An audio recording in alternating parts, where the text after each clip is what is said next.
कि भारत के संविधान के अनुच्छेद 226 और 27 के अधीन। You are reading in Hindi. Do you think that I will understand? Why you want to read unnecessary? वही जो किताब हुजूर को हमने दिया है उसका हिंदी अनुवाद प्रकाशित हुआ है विधि साहित्य प्रकाशन विधायी विभाग से। तो हुजूर पैरा 101 और 102 हुजूर देखा जाएगा, उसमें इसी का अंग्रेजी है। Sorry, again you are submitting in Hindi. I am not able to understand. तो हुजूर यही तो रोना है, हम भी अंग्रेजी नहीं समझ रहे हैं ठीक से। Good. So, if you are keep on arguing the matter in Hindi, I am not able to understand. With reference to para 138 of the full bench decision, you are required to furnish translated version. तो you are not complied my previous order, तो therefore I have rejected your claim. तो इसीलिए तो उसको वापस लेने के लिए हमने आईए फाइल किया। हमारा ये है वैसी उसी फुल बेंच का डिसीजन को देख करके sir take up this matter and test before the LPA bench. LPA bench हुजूर हम जाएंगे जब हुजूर। No, I have rejected your petition. नहीं रिजेक्टेड तो फुल बेंच के लाइट में हुजूर रिजेक्ट करना है। With reference to 138 full bench Hindi के पक्ष में है। वो जो है 139 जो है वो फुल बेंच के माननीय एक न्यायमूर्ति का विचार है। फुल बेंच का जो आदेश है वो 79 में है, 79 में स्वर्ण सिंह बग्गा केस संपुष्ट हुआ है। Sorry Mr. Please, why don't you try test my order before the LPA bench? Your case is already over. I have called the next case. नहीं तो बिना सुने हुए हुजूर आगे बढ़ने का नियम नहीं है। पहले सुन करके हुजूर को आगे बढ़ना है। इस तरह से मतलब आज से हिंदी में नहीं हो रहा। आज भी पटना हाई कोर्ट में सब न्यायमूर्ति सुन रहे हैं। अब हुजूर कह रहे हैं कि अंग्रेजी अनुवाद आप ही दीजिए। सर हम तो कह रहे हैं कि अनुवादक विभाग से मांग लिया जाए। अनुवादक विभाग यहाँ है, आजादी के पहले से है। उनको जो तनख्वाह मिलता है उसमें हमारा हिस्सा है, हमारे मोकिल का हिस्सा है। तो उससे मांगने में हुजूर को क्या जाता है? ये तो न्याय संगत बात हम बोल रहे हैं। हम अंग्रेजी नहीं जानते हैं, हमसे अंग्रेजी अनुवाद हुजूर मांग रहे हैं। तो वो एक डिवीजन बेंच का हम ऑर्डर दिखा रहे हैं, उसको विचार में लेकर के हुजूर आदेश पारित कर दिया जाए। वो हम लगाए हुए हैं एनेक्चर में। बस इतना ही तो हमारा प्रेयर है हुजूर। ये पेज 13 पर है, आइए का page 13, hard learn council for the petition. ये फुल बेंच का डिसीजन के बाद का है। जिस तरह से हुजूर कह रहे हैं कि अंग्रेजी अनुवाद दीजिए, उसी तरह से कहा गया था। मैंने निवेदन किया कि एक बार फुल बेंच को ठीक से सुन लिया जाए। सुना गया, सुनने के बाद पाया गया कि जो हिंदी में फाइल किया है उससे जबरदस्ती अंग्रेजी अनुवाद नहीं लिया जा सकता है। और चूंकि यहाँ अनुवादक विभाग है तो उससे मांगने में है और वो मांगा गया हुजूर, देखा जाएगा। Hard learn council for the petitioner and learn council for the state. The petition filed by learn council for the petitioner is in Hindi. In view of the above, office is directed to get translated the Hindi petition filed by learned counsel for the petitioner into English for the translator section of the Patna High Court. Let this matter immediately after translated copy of the petition is received in the office. तो हुजूर इस order को देख लिया। Yes, I will give you dictation. Please listen. At this stage, learned counsel for the keep on repeating that he need not require to file translated version in terms of a full bench decision in the light of a later division bench decision so and so. Full stop. As long as para 139 of the full bench decision is not reversed by competent forum, division bench decision in respect of producing translated English version cannot be overruled. Accordingly, it is rejected. Sir एक चीज और दिखा देते हैं, para 12 हुजूर देख लिया जाए full bench का। पैरा 12 में स्वर्ण सिंह बग्गा केस का हवाला है।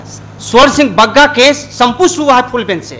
पैरा 12 हुजूर हम पढ़ देते हैं। Mr. Counsel, I have heard you sufficiently. Please don't disturb the proceedings. हुजूर ये मतलब अभी अगर इसी तरह से तो हुजूर। All right, keep on arguing the matter. Ji Hazur para 12।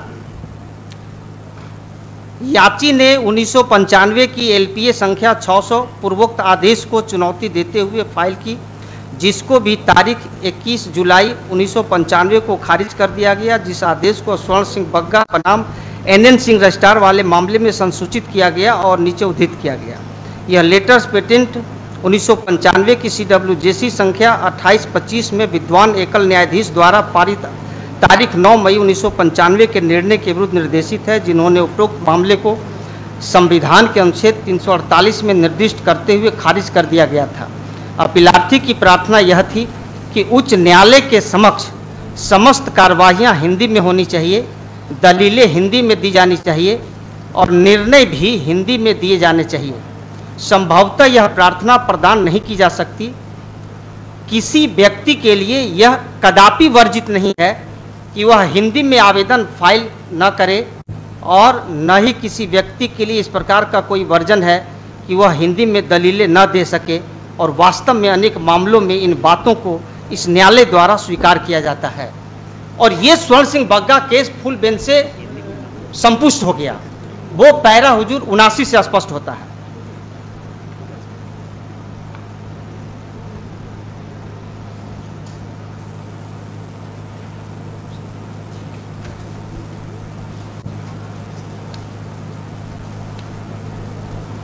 ऐसा कहने और संपूर्ण पृष्ठभूमि पर विचार करते हुए जब यह अधिसूचना का निर्वचन किया जाता है तो मैं अधिसूचना को रद्द करने की कोई विधायी इच्छा नहीं पाता, किंतु वहीं आकांक्षाएं भी पूरी की जानी चाहिए और संवैधानिक निर्देश को एक दिशा दी जानी चाहिए।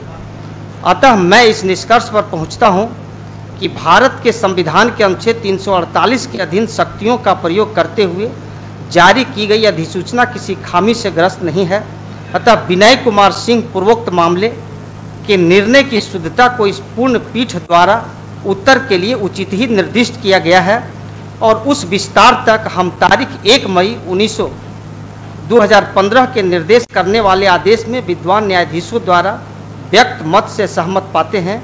भारत के संविधान के अनुच्छेद 226 और 27 के अधीन पेश की जाने वाली याचिकाओं और कर प्रति निर्देशों की बाबत अपवाद डालते हुए निकाले गए अंतर को विनय कुमार सिंह वाले मामले में दिए गए कारण के आधार पर हटाया नहीं जा सकता। अतः मैं विनय कुमार सिंह पूर्वोक्त मामले या इसी प्रकार के मामलों में दी गई तर्कना को अनुमोदित नहीं करता और उस विस्तार तक मैं यह निष्कर्ष निकालता हूं कि स्वर्ण सिंह बग्गा वाले मामले में व्यक्त मत सही मत है। तो स्वर्ण सिंह बग्गा मामला है वही कहता है कि हिंदी में आवेदन दाखिल करने में किसी व्यक्ति पर कोई वर्जन नहीं है और नहीं किसी व्यक्ति पर हिंदी में तर्क रखने में कोई वर्जन है, और वो संपुष्ट हो गया। अब इसमें अंग्रेजी अनुवाद की बात आई है तो वो अंग्रेजी अनुवाद उससे वसूलने की अनिवार्यता नहीं है जो हिंदी में आवेदन दाखिल किया है। हुजूर जो हिंदी में आवेदन दाखिल किया उसी से अगर कोई अनुवाद भी देना पड़ेगा तब तो कोई हिंदी में दाखिल ही नहीं करेगा और संविधान का उद्देश्य कभी पूरा नहीं होगा। हुजूर भारतीय संविधान का अनुच्छेद 343 से 351 देश की भाषा हिंदी को आगे बढ़ाने के लिए कहता है और अंग्रेजों की भाषा अंग्रेजी को पीछे करने के लिए कहता है। फुल बेंच भी यही कहता है। Don't give lecture here. तो हुजूर इसमें ये कह दिया गया कि भाई हिंदी में फाइल हो सकता है। अब अंग्रेजी अनुवाद की बात है तो यहाँ अनुवादक विभाग आजादी के पहले से है, इसी पर्पस के लिए। Sir don't give lecture sir, whatever the submission you want to make you restrict your with reference to your petition. तो हमारा सबमिशन यही है कि स्वर्ण सिंह बग्गा केस पूर्ण पीठ से संपुष्ट हुआ है जो ये कहता है कि किसी व्यक्ति पर हिंदी में आवेदन दाखिल करने में कोई वर्जन नहीं है और न ही हिंदी में तर्क रखने में कोई वर्जन है। जहां तक अंग्रेजी अनुवाद वसूलने का सवाल है तो वह आवेदक से वसूलने की अनिवार्यता नहीं है, वो अनुवादक विभाग से भी किया जा सकता है। हुजूर हमने इसके लिए आवेदन भी दाखिल किया है कि अनुवादक विभाग से अंग्रेजी अनुवाद मांगे।